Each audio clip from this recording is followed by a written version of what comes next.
The patient was referred to my clinic for scouting the calcified canal of the maxillary lateral incisor. The Conebeam CT was taken to evaluate the status of the calcified canal. The image shows the possible canal entrance marked with a red dot. The next step is to apply the gathered information to the treating tooth. Based on the representative landmarks on the tooth, we point out the best possible canal entrance. Now we are ready to grind out calcification and find the canal.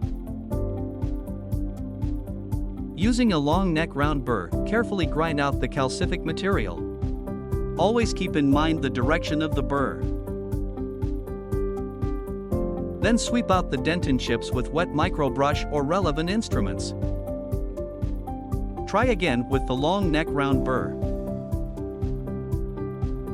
After a few careful and time-consuming cycles, I found the canal trace and tried with the SX file. I felt the binding feeling. Finally, I get to the apex of the canal.